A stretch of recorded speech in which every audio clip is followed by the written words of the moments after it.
کرام و حاضرین جمعہ، عزیز ساتھیوں، نوجوان بھائیوں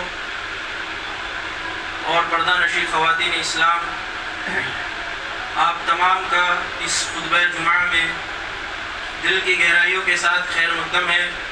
اللہ سبحانہ و تعالی ہمارے اس مل بیٹھنے کہنے سننے کو قبول فرمائے، اس سے ہمارے حسنات میں اضافے اور آخرت کی نجات کا ذریعہ اور سبب بنائے۔ جو بھی اعمال ہم دین کے اندر بجا لائے وہ اللہ سبحانہ و تعالی کی خلوصیت کے ساتھ ہم کریں۔ اللہ سبحانہ و تعالی ہمیں اس بات کی توفیق دے، ہر طرح کی ریا شما سے دکھلاوے سے اللہ سبحانہ و تعالی ہم تمام کی حفاظت فرمائے۔ میرے بھائیوں اور بہنوں، سب سے پہلے ہر قسم کی تعریف و توصیف، عظمت و بڑائی، بادشاہی و بزرگی اس وحدہ لا شریک خالق کائنات اور مالک ارض و سما کے لیے لائق و زیبا ہے، جو اس کل کائنات کا تنہا تنہا خالق و مالک ہے، مشکل کشا ہے، وہ حاجت روا ہے۔ اللہ سبحانہ و تعالیٰ کی ذات وہ ذات ہے کہ دنیا بھر کے تمام شجر اور اسی کے ساتھ سمندر بھر کی تمام انک کو، شائی کو قلم اور دوات سے تشبیہ دے دی جائے اور اللہ رب العالمین کے کلمات کو لکھا جائے، تحریر کیا جائے، تو تمام کی تمام شجر اور تمام کے تمام سمندر اور 7 سمندر اور بھی سب چیزیں ختم ہو جائیں گی، لیکن اللہ رب العالمین کے کلمات وہ کلمات ہیں ما نفذت کلمات اللہ، اللہ رب العالمین کے کلمات کبھی ختم نہیں۔ مختصر سی تعریف کے بعد بے شمار درود و سلام، رحمتیں اور برکتیں نازل ہو ان تمام انبیاء علیہ السلام کی مقدس جماعت پر جو ہماری رہنما کے لیے بھیجے گئے، رہنمائی کے لیے بھیجے گئے، بالخصوص آخری نبی امام الانبیاء سیدنا مرسلین رحمت للعالمین جناب محمد رسول اللہ صلی اللہ علیہ وسلم کی ذات گرامی پر، جن کو اللہ سبحانہ و تعالی نے ہم تمام کے لیے بشیر اور نذیر بنا کر مبعوث فرمایا۔ اللہ کے نبی علیہ السلام پر بے شمار درود ہو، آئے ساتھ پڑھے اللہم صلی علی محمد وعلی آل محمد کما صلیت علی ابراہیم وعلی آل ابراہیم انک حمید مجید، اللہم بارک علی محمد وعلی آل محمد کما بارکت علی ابراہیم وعلی آل ابراہیم انک حمید مجید۔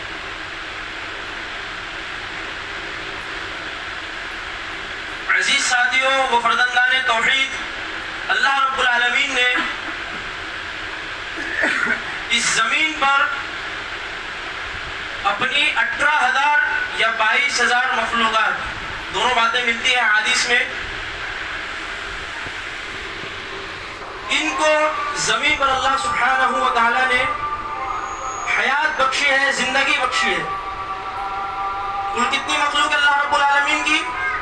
کوئی روایت میں ہمیں 18,000 ملتا ہے تو کوئی روایت میں 22,000 ملتا ہے۔ یہ 22,000 مخلوق ہے، اور ایسا بھی نہیں کہ یہ تعداد ہے، انسان ہے تو انسان ایک مخلوق ہے، جانور ہے تو جانور ایک مخلوق ہے، جانوروں میں بھی کتا ایک مخلوق ہے، بلی ایک مخلوق ہے، دوسرا جانور ایک مخلوق ہے۔ تمام مخلوقات کو ملا کر اس روئے زمین پر اللہ رب العالمین کی 18 یا 22,000 مخلوقات، اور یقین کر اللہ رب العالمین کی کوئی مخلوق جو ہے، کوئی تخلیق اللہ رب العالمین کی یوں ہی نہیں بنا دی، یوں ہی اللہ سبحانہ و تعالیٰ نے بیکار میں کسی چیز کو پیدا نہیں کری۔ ہم غور کریں، اللہ رب العالمین کے وہ جو بندے ہوتے ہیں، اللہ رب العالمین کے نیک بندے ہوتے ہیں جو فکر کرتے ہیں، تدبر کرتے ہیں اللہ رب العالمین کے کلام میں، وَيَتَفَكَّرُونَ فِي خَلْقِ السَّمَاوَاتِ وَالْأَرْضِ، کیا ان کی زبان سے نکلتا ہے رَبَّنَا مَا خَلَقْتَ هَذَا بَاطِلًا، کہ کوئی مخلوق، کوئی تخلیق اللہ رب العالمین کی باطل نہیں۔ اس چیز کا پتہ ہمیں لگ چکا ہے، ہر مخلوق کے پیچھے، ہر تخلیق کے پیچھے اللہ رب العالمین کا کوئی نہ کوئی مقصد ہے۔ انسانوں کی تخلیق کے پیچھے کیا مقصد ہے؟ وہ جامع آیت اور وہ مشہور آیت جو ہم عالموں سے سنتے ہیں، وَمَا خَلَقْتُ الْجِنَّ وَالْإِنسَ إِلَّا لِيَعْبُدُونَ، اللہ رب العالمین نے جنوں اور انسانوں کی تخلیق کا مقصد اللہ رب العالمین نے واضح فرمایا ہے اپنے کلام میں، کوئی مقصد نہیں ہے الا لیعبدون، کہ اللہ رب العالمین کی عبادت کریں۔ اور یہ جو لیعبدون کا معنی ہے اہل علم بیان کرتے ہیں، مفسرین اکرام بیان کرتے ہیں، اس لیعبدون کا معنی ہے لیوحدون، کہ اگر اللہ رب العالمین نے ہم تمام کو اپنی عبادت کے لیے پیدا فرمایا ہے، ہماری تخلیق اس لیے کی ہے، اللہ رب العالمین کی ہم توحید کو جانے۔ لیعبدون کا معنی مفسرین اکرام اہل علم، اللہ سبحانہ وتعالی ان کا سایہ ہمارے سروں پر سایہ فغن رکھے، یہ ہمارے اہل علم ہیں جو ہم کو قرآن کی تشریح بتاتے ہیں کہ اس کا معنی اللہ رب العالمین نے فرمایا کہ وہ بندہ لیوحدون، کہ اللہ رب العالمین کی توحید کو جانے۔ اور اسی سلسلے میں اللہ رب العالمین نے یہ کوئی خاص قسم کی بات یا کوئی خاص قسم کا علم جو ہے وہ ہم تک نہیں پہنچایا ہے اللہ کے کلام میں۔ قرآن میں صرف اتنی باتیں نہیں ہیں کہ اس امت کے لیے جو باتیں ہیں یا اس امت میں جو لوگ ہیں ان کے لیے جو باتیں ہیں، یہ توحید کا سلسلہ جناب نوح علیہ السلام سے لے کر جناب محمد رسول اللہ صلی اللہ علیہ وسلم تک یہ معاملہ اللہ رب العالمین نے چلایا، ایک پورا سلسلہ چلایا اللہ رب العالمین نے۔ نوح علیہ السلام، ان کے بعد آنے والے نبی، ان کے بعد آنے والے نبی، یہ پورا ایک نبوت کا، رسالت کا، یہ ساری چیزوں کا اللہ رب العالمین نے ایک معاملہ، ایک دراز اللہ رب العالمین نے رکھی۔ اور تمام نبیوں کی اپنی قوم کے لیے، اپنے لوگوں کے لیے سب سے پہلی بات کیا ہوتی، سب سے پہلی دعوت کیا ہوتی؟ یا قوم اعبدوا اللہ ما لکم من الہ غیرہ۔ آپ تذکرہ پڑھے نوح علیہ السلام کا، موسیٰ و عیسیٰ علیہ السلام کا، داؤد علیہ السلام کا، جتنے نبی اور جتنے رسول اللہ رب العالمین نے بھیجے، تمام نبیوں کی اور تمام رسولوں کی بعثت کا مقصد اللہ رب العالمین نے یہ رکھا کہ وہ اس توحید کے مشن کو، اس توحید کے کلمے کو اللہ رب العالمین کے ان بھولے ہوئے بندوں تک پہنچائے جنہوں نے عالم ارواح میں گواہی دی تھی۔ قالوا بلا شہدنا ان تقولوا یوم القیامت انا كنا عن هذا غافلین۔ اللہ رب العالمین نے دنیا بنانے سے پہلے گواہی لی ہے ہم سے، الست بربکم، کیا میں تمہارا رب نہیں؟ سورہ اعراف کے اندر وہ آیت موجود ہے، ہم تمام نے گواہی دی۔ کیا اس گواہی کے بدلے میں اللہ رب العالمین ہماری پکڑ نہیں کر سکتا تھا؟ کل قیامت کے دن کہ ہم اس گواہ دے چکے ہم اس گواہی کو کہ اللہ سبحانہ و تعالیٰ کے علاوہ کوئی معبود برحق نہیں، کہ یہ بات کافی نہیں تھی جو اللہ نے اپنے کلام میں نازل فرمائی ہے؟ لیکن میرے بھائیوں، اللہ رب العالمین اپنے بندوں پر بہت زیادہ رحم کرنے والے، بہت زیادہ مہربان ہے کہ اللہ رب العالمین نے جو یہ وعدہ ہم کر آئے اللہ سے، اس کو یاد دہانی کے لیے، اس کو یاد دلانے کے لیے اللہ رب العالمین نے ہر قوم میں ان ہدایت کا، ان جو ہے توحید کا رستہ بتلانے والوں کو بھیجا۔ کوئی امت اور کوئی قوم ایسی نہیں گئی ہو جس میں اللہ سبحانہ وتعالیٰ نے ان ہادیوں کو نہ بھیجا ہو۔ وَلِكُلِّ قَوْمٍ هَادٍ، ہر قوم میں اللہ رب العالمین نے نبیوں اور رسولوں کا جو ہے معاملہ رکھا ہے، اور ان کی سب سے پہلی دعوت بھی ہوتی، یہی دعوت ہوتی توحید کی، یا قوم اعبدوا اللہ، کہ میری قوم کے لوگوں عبادت کرو اس اللہ کی، ما لکم من الہ غیرہ، اس کے علاوہ تمہارا کوئی الہ نہیں۔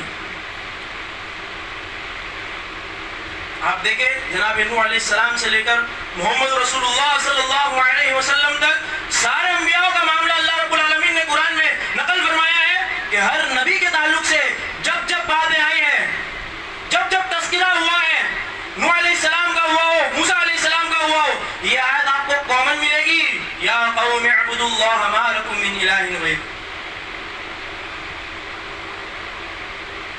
شریعتیں الگ الگ تھی، ان کی باتیں الگ الگ تھی، نمازوں کی تعداد الگ تھی، لیکن جو توحید کا جو مشن تھا، لا الہ الا اللہ کا جو تبلیغ تھی، وہ سارے انبیاء اور رسولوں کی یہی تھی۔ اور پھر آخر میں آنے والے نبی، آخر میں آنے والے رسول، جن کو اللہ سبحانہ و تعالیٰ نے سارے انسانیت کے لیے، جن کو اللہ سبحانہ و تعالیٰ نے رسول بنایا ہے، نبی بنایا ہے، محمد رسول اللہ صلی اللہ علیہ وسلم کی بھی یہی دعوت تھی کہ وہ پہاڑ پر چڑھ کر بہت سی باتیں اپنے لوگوں میں کہتے، اور آخر میں کیا فرماتے ہیں؟ کوئی شریعت کی باتیں نہیں کہیں، کوئی نماز کی تعداد نہیں ہے، کوئی زکوٰۃ کی بات نہیں کی جا رہی ہے۔ اللہ کے رسول صلی اللہ علیہ وسلم نے فرمایا، اے لوگوں قولوا لا الہ الا اللہ، کہ کہو اللہ سبحانہ وتعالیٰ کے علاوہ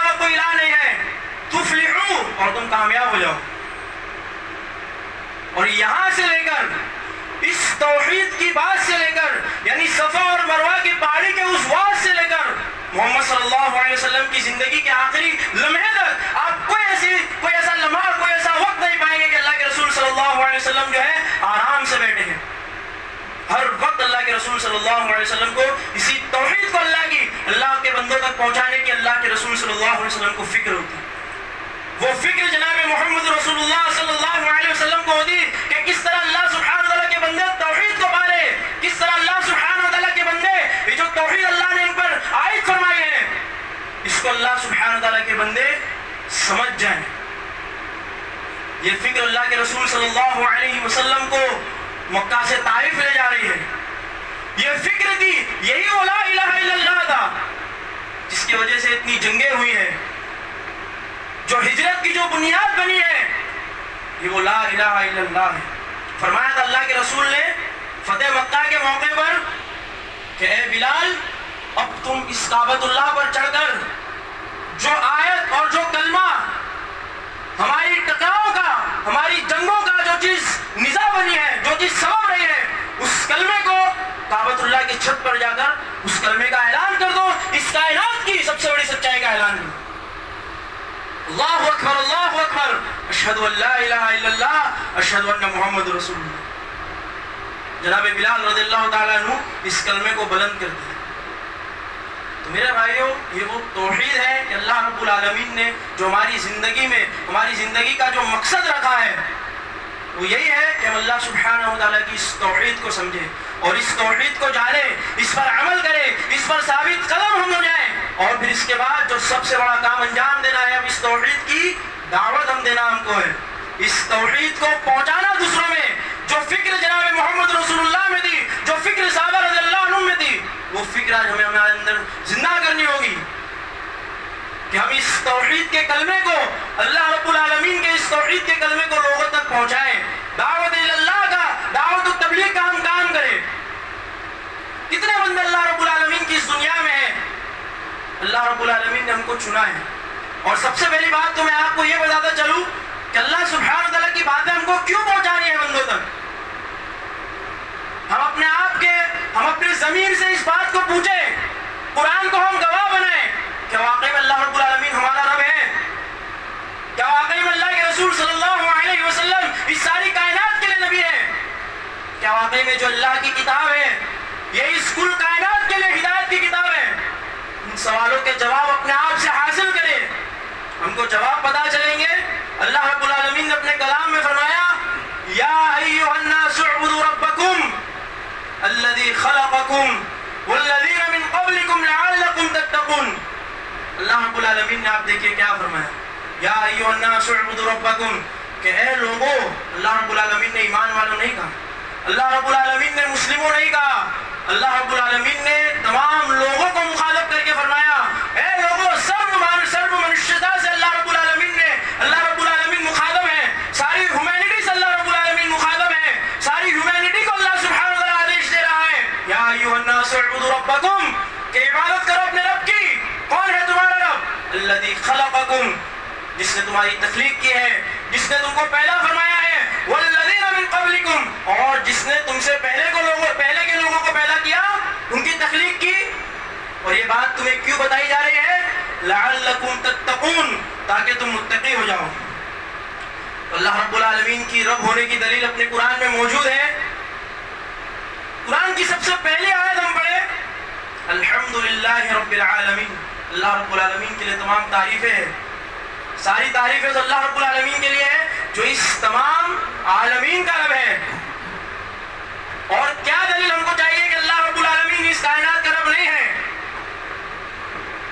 محمد صلی اللہ علیہ وسلم کیا صرف ہمارے لیے نبی اور رسول ہے یا ساری انسانیت کے لیے ہے؟ آج مسلمانوں نے سمجھ لیا ہے کہ بس قرآن ہماری کتاب ہے, وہ ہمارے نبی ہے, دوسروں کے لیے نہیں ہے. اللہ رب العالمین نے کیا ارشاد فرمایا؟ یا ایھا الناس قل یا ایھا الناس انی رسول اللہ الیکم جمیعا. اللہ کے رسول صلی اللہ علیہ وسلم سے پہلے جتنے انبیاء اور رسول کا جو معاملہ تھا, تمام انبیاء اور رسول ہیں, ان کی مقام اور جگہ مقرر. لیکن محمد صلی اللہ علیہ وسلم کی بعثت کے بعد اللہ نے آپ ہی سے اعلان فرمایا، آپ ہی سے اعلان کہلوایا، قل یا ایھا الناس انی رسول اللہ الیکم جمیعا، کہ میں تم تمام کے درمیان، تم جميع لوگوں کے درمیان اللہ کا رسول بنا کر بھیجا۔ تبارک الذی نزل الفرقان علی عبدہ لیکون للعالمین نذیرا، تمام عالم کے لیے اللہ کے رسول صلی اللہ علیہ وسلم نذیر ہیں، تمام عالم کو ڈرانے والے ہیں اس پاک کلام کو لے کر کے۔ کیا لگتا ہے یہ آیت کو لے کر کے اللہ رب العالمین تمام انسانوں کا رب ہے، تمام ہیومینٹی کا رب ہے، محمد صلی اللہ علیہ وسلم تمام ہیومینٹی کے لیے اللہ کے رسول ہے، اور یہ اللہ رب العالمین کی کتاب جس میں یہ ساری باتیں موجود ہیں، اللہ رب العالمین کے رب ہونے کی دلیل ہے، محمد صلی اللہ علیہ وسلم کے رسول ہونے کی دلیل ہے۔ اور انسانوں کا جہاں تک معاملہ ہے، جس رمضان کے مبارک مہینے میں جو ہم سے قریب ہے، اس قرآن کو اللہ رب العالمین نے نازل فرمایا کس کے لیے؟ ہدی للناس، سارے انسانوں کی ہدایت کے لیے یہ کتاب ہے۔ غور کرے، تھوڑا جانچ پڑتال کرے، اللہ رب العالمین تمام کائنات کے لیے رب ہے، محمد صلی اللہ علیہ وسلم تمام کائنات کے لیے رسول ہے، یہ اللہ رب العالمین کی کتاب، کتاب اللہ قرآن شریف تمام انسانوں کے لیے ہدایت کی کتاب ہے۔ اور ہم جن کو اللہ رب العالمین نے ان تعلیم سے سرفراز فرمایا، ان باتوں سے سرفراز فرمایا، ہم کس لیے ہیں؟ ہم اپنی زندگی جینے کے لیے ہیں۔ ہم کس کے لیے ہیں بھائی؟ ہم اپنی زندگی جینے کے لیے ہیں۔ بہت بڑی ذمہ داری ہے، اللہ رب العالمین نے ہم پر عائد فرمائی ہے، وَكَذَلِكَ جَعَلْنَاكُمْ أُمَّةً وَسَطًا لِتَكُونُوا شُهَدَاءَ عَلَى النَّاسِ، اللہ رب العالمین نے بہت بڑی ذمہ داری ہم کو عطا فرمائی ہے۔ دوسرے پارے کی پہلے صفحے میں یہ آیت موجود ہے کہ اللہ سبحانہ و تعالیٰ نے تمام امتوں میں اس امت کو، امت محمدیہ کو تمام امتوں پر غالب فرمایا ہے، تمام امتوں پر شاہد فرمایا ہے، تمام امتوں پر گواہ ہے، امت وسط ہمیں بنایا ہے۔ اس بات کو اور واضح کروں، احادیثوں میں آتا ہے جناب نوح علیہ السلام جنہوں نے اپنی قوم کو 950 سال تک دعوت دی، 950 سال کی اس تبلیغ کو نوح علیہ السلام کی ان کی قوم ریجیکٹ کر دے گی قیامت کے دن۔ پھر جائیں گے، وہ نہیں کہیں گے کہ ہم کو جو ہے جناب نوح علیہ السلام نے ہم کو دعوت دی ہے، اس 950 سال کی تبلیغ کا انکار کر دیں گے۔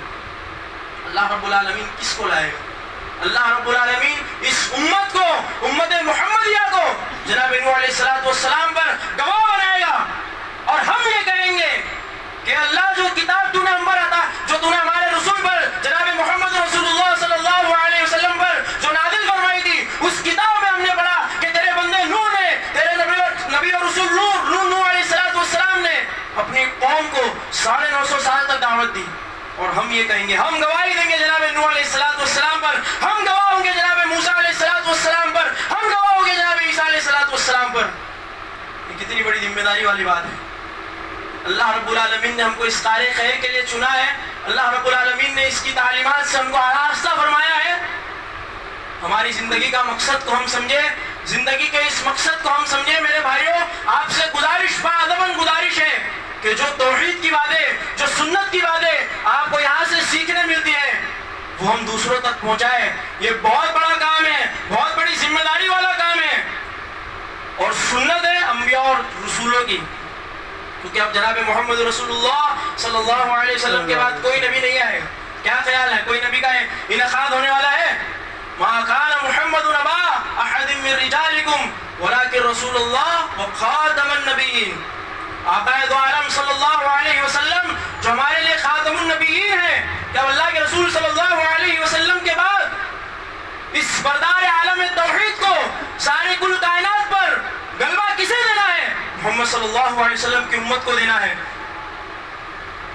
جو کارنامے صحابہ رضی اللہ عنہ نے انجام دیے تھے اپنے دور میں، ابو بکر صدیق رضی اللہ عنہ نے انجام دیا تھا، عمر فاروق رضی اللہ تعالیٰ عنہ نے انجام دیا تھا، عثمان و علی نے انجام دیا تھا، اس کام کو آج ہمیں کرنا ہے۔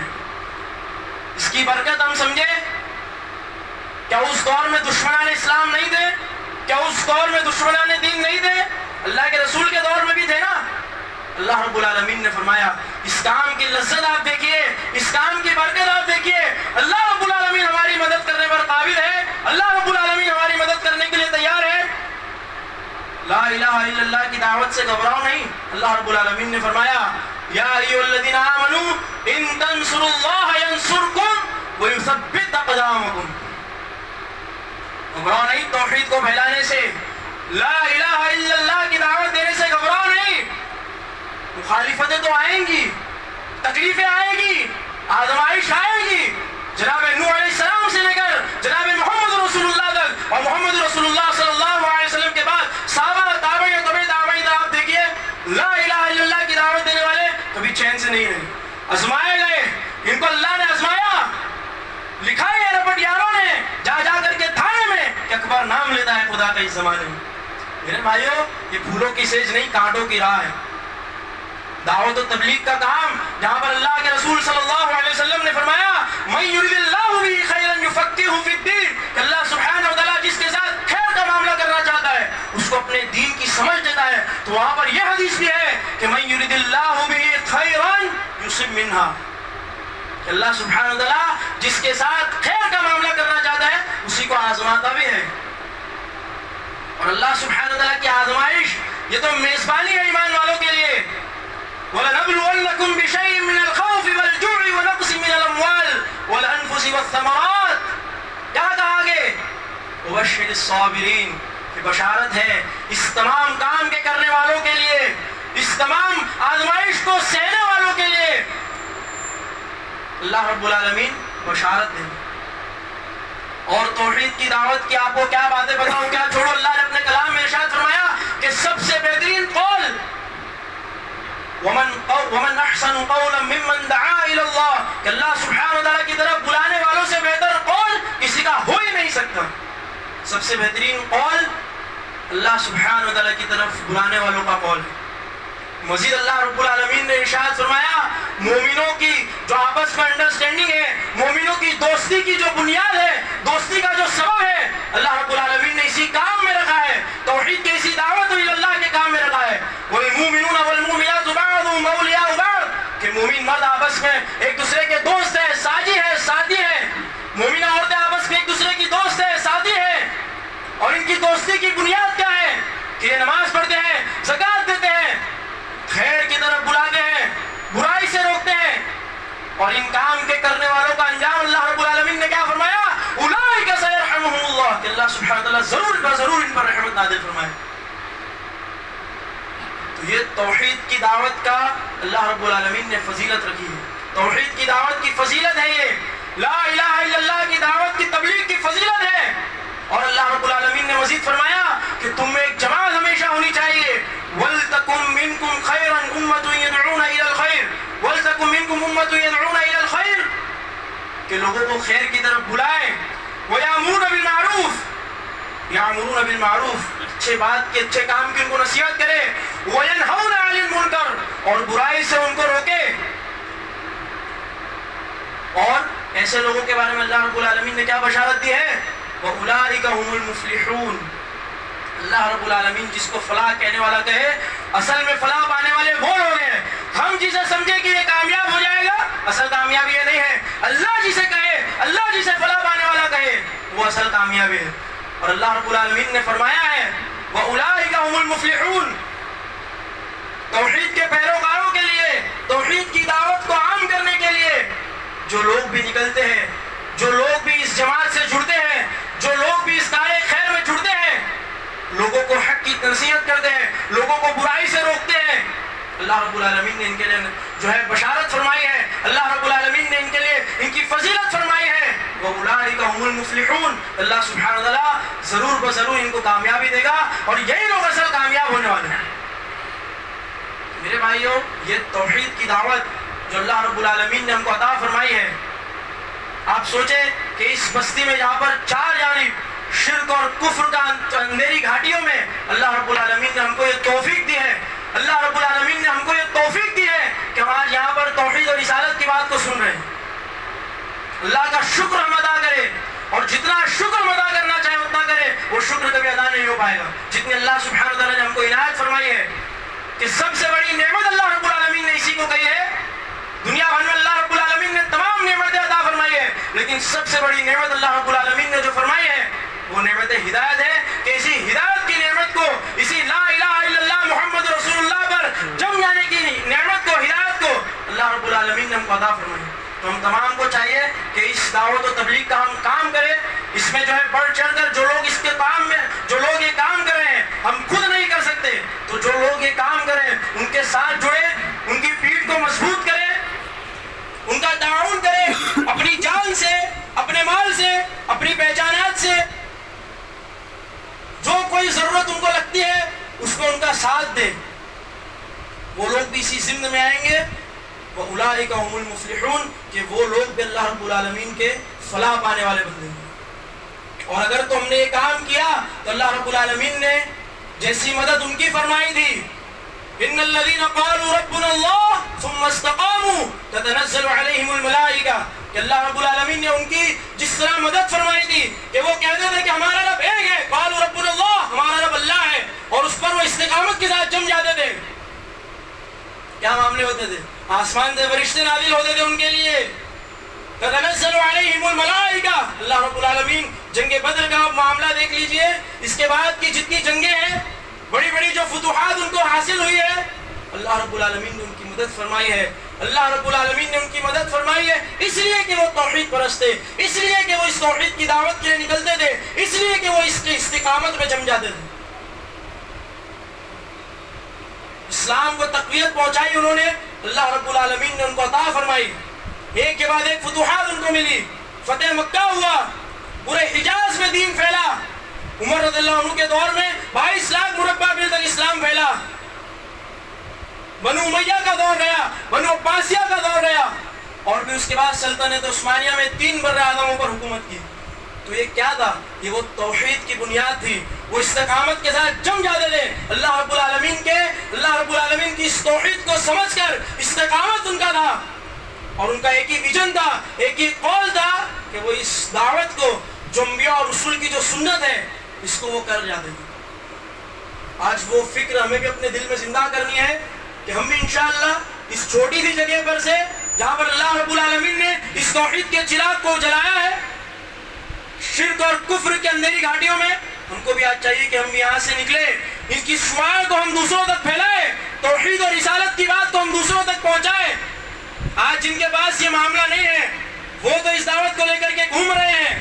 جن کے عقیدت میں بگاڑ ہے، جن کے عقیدت میں شرک ہے، وہ تو آج دعوت و تبلیغ کے کام میں، لوگوں سے جوڑنے کے کام میں لگے ہوئے ہیں.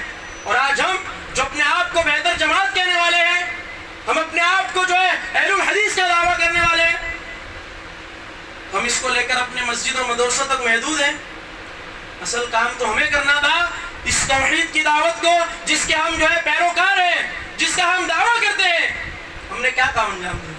اس توحید کو لے کر ہم کتنے لوگوں کے پاس گئے؟ ہماری ذمہ داری ہے.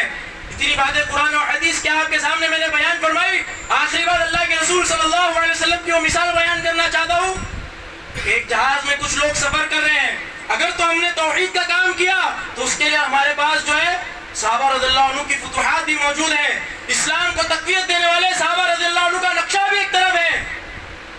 اگر چاہوں تو نقشہ کھینچ کر الفاظ میں رکھ دوں، مگر تیرے تخیل سے فزودر ہے وہ نظارہ. اگر تو ہم نے کام کیا تو ہمارے لیے وہ بشارتیں بھی ہیں. اللہ رب العالمین کی جانب سے آسمان سے فرشتے بھی نازل ہوں گے. لیکن اگر ہم پھر اس کام سے منہ دکھا دیے، منہ پھیر لیے، تو اس کے بعد کیا انجام ہوگا؟ اللہ کے رسول صلی اللہ علیہ وسلم مثال دے رہے ہیں. ایک جہاز ہے، اس میں کچھ لوگ سفر کر رہے ہیں، کچھ کو نیچے کی جگہ ملتی ہے بیٹھنے، کچھ کو اوپر. اوپر والے جو بار بار نیچے آتے ہیں پانی لینے کے لیے، نیچے والے جو بار بار اوپر جاتے ہیں پانی لینے کے لیے، تو اس میں جو ہے نیچے والوں اوپر والوں کو گرا گزرتی ہے، اوپر والوں کو تکلیف ہوتی ہے. تو نیچے بیٹھنے والے یہ نہ سوچ لے کہ ہم بار بار اوپر جا رہے ہیں، ان کو تکلیف ہو رہی ہے، ہم اس جہاز میں نیچے سے چھید کر دیتے ہیں تو یہیں سے پانی آ جائے گا. کیا سوچ ہے کہ ہم نیچے سے اس جہاز میں چھید کر لیتے ہیں تو یہیں پر جو ہے پانی آ جائے گا، ہم بار بار اوپر جانے کی جو تکلیف ختم ہو جائے گی. کیا ہوگا؟ جہاز بچے گا؟ جب اس کے نچلے حصے میں جب سوراخ کر دیا جائے گا تو کیا پانی بچے گا؟ جہاز بچے گا پانی سے؟ یہی معاملہ ہے. جو لوگ بھی اللہ کے رسول صلی اللہ علیہ وسلم نے مثال دی ہے دنیا کی کہ یہ جہاز جو ہے دنیا یہ جہاز کے مانند ہے، اور جو لوگ بھی اس میں بدکاریاں کر رہے ہیں، حرام کاری میں ملوث ہیں، شرک اور بدعت میں ملوث ہیں، وہ لوگ اس میں چھید کر رہے ہیں. اور جب اللہ رب العالمین کا عذاب آئے گا، جب پانی آ جائے گا، بھر جائے گا، تو کیا ہوگا؟ اوپر والے تو بس یہ سمجھ لیں کہ نہیں ہم تو فرسٹ فلور پر ہیں، باڑھ آئے گی، پانی آئے گا تو نیچے والے جائیں گے نا، ہم تو بچ جائیں گے. کیا ہوگا؟ سارے کے سارے لوگ ڈوب جائیں گے. ہم کو اس بات پر چھوڑ دیا جائے گا کہ تو اہل حدیث تھا، تو فلاں جماعت سے تھا، اپنے آپ کو اہل حدیث کا دعویٰ تو کرتا تھا، اپنے آپ کو جو ہے سنتوں اور رسولوں کا جو رسول کی سنتیں ہیں اور کتاب اللہ کی جو آیت ہے اس کا دعویٰ تو کرتا تھا، لیکن اس نے کام نہیں کیا. لا الہ الا اللہ کا، تأمرون بالمعروف کا، تنہون عن المنکر کا، اس نے کام تو نہیں کیا. تو کیا اس ٹائٹل کے بنیاد پر ہماری نجات ہو جائے گی؟ آپ دیکھیں جناب نوح علیہ السلام ہے، ان کا بیٹا لا الہ الا اللہ سے غافل ہے، ٹائٹل کام نہیں آ رہا ہے. لوط علیہ السلام کی بیوی غافل ہے، وہاں پر ان کو ٹائٹل کام نہیں آ رہا ہے. جناب ابراہیم علیہ السلام جو خلیل اللہ ہے، ان کا باپ بھی ایمان سے محروم ہے، وہاں پر بھی ٹائٹل کام نہیں آ رہا ہے. ہمارے لیے ہماری جماعت کا نام، ہماری جماعت کا ٹائٹل کام آئے گا؟ ٹائٹل کام نہیں آئے گا میرے بھائیوں. اصل چیز ہے کام کرنا، انسانیت کے لیے کام کرنا. ہم جو باہر آج سنتے ہیں، جو جمعہ میں پڑھنے کی جو فضیلت ہے سورۃ الکہف کی، اس کا نچوڑ کیا ہے؟ کہ ہم انسانیت کے لیے جیے. وہ طرف جو محمد صلی اللہ علیہ وسلم کے اندر تھی انسانوں کے لیے، وہ طرف جو آقا صلی اللہ علیہ وسلم بیان کرتے ہیں کہ میں دیکھتا ہوں کہ تم جہنم کے گڑھے میں گرے جا رہے ہو اور میں کمر در کمر تم کو پکڑ کے گھسیٹ رہا ہوں، پھر بھی تم مجھ پر سبقت لے جاتے ہو. تو وہ فکر کہاں ہے؟ وہ فکر جو جناب محمد رسول اللہ کو بھیڑ کے مقامات پر لے جا رہے ہیں، وہ فکر جو جناب محمد رسول اللہ کو طائف میں گالی سننے کے بعد بھی، پتھر کھانے کے بعد بھی جناب محمد رسول اللہ علیہ وسلم اس کام میں لگے ہوئے ہیں، اس دن میں لگے ہوئے ہیں کہ کس طرح اللہ کے بندے جو ہے کامیاب ہو جائے، توحید اور رسالت کو سمجھ جائے. آج وہ طلب کتنے سینوں میں موجود ہے؟ سوال ہے آپ سے، آج وہ طلب کتنے سینوں میں موجود ہے؟ ہم تمام کو چاہیے کہ جناب محمد رسول اللہ صلی اللہ علیہ وسلم کی باتیں تو ہم کرتے ہیں، جناب محمد رسول اللہ صلی اللہ علیہ وسلم پر درود تو ہم بھیجتے ہیں، لیکن جناب محمد رسول اللہ صلی اللہ علیہ وسلم کی سنت پر ہمیں عمل کرنا ہے. اللہ سبحانہ وتعالی ہم تمام کو اس کی توفیق عطا فرمائے. اور ایک جو اعلان دوبارہ ہم سنتے ہیں کہ مسجد کی جگہ کا سودا ہوا ہے، یہ جو بازو کی جگہ آپ کے سامنے ہے، یہ جگہ کی بات ہو رہی ہے. ہم نے اتنی باتیں سنی توحید کے تعلق سے، جو ہے سنت کے تعلق سے، دعوت و تبلیغ کے تعلق سے. ہم تمام اپنے دل پر ہاتھ رکھ کے کہیں کہ کیا یہ اس مدرسے سے توحید کا کام نہیں ہوا؟ تو کیا ہم اس مدرسے کو تعاون نہیں کر سکتے؟ جہاں پر سے دین کا کام ہو رہا ہے الحمدللہ، جہاں پر سے بچوں کی تعلیم ہو رہی ہے الحمدللہ، قرآن کو تجوید اور مخرج سے ان بچوں کو سکھایا جا رہا ہے تاکہ کل جا کر یہ توحید کی شعاعیں کو پھیلا سکے. تو اس مدرسے میں ہمارا تعاون ہونا چاہیے یا نہیں ہونا چاہیے؟ میں آپ سے اپیل تو نہیں کروں گا، لیکن آپ سے بس اتنا کہوں گا کہ یہ جو موقع اللہ رب العالمین نے ہم کو عطا فرمایا ہے، یہ موقع سب کو حاصل نہیں ہوتا.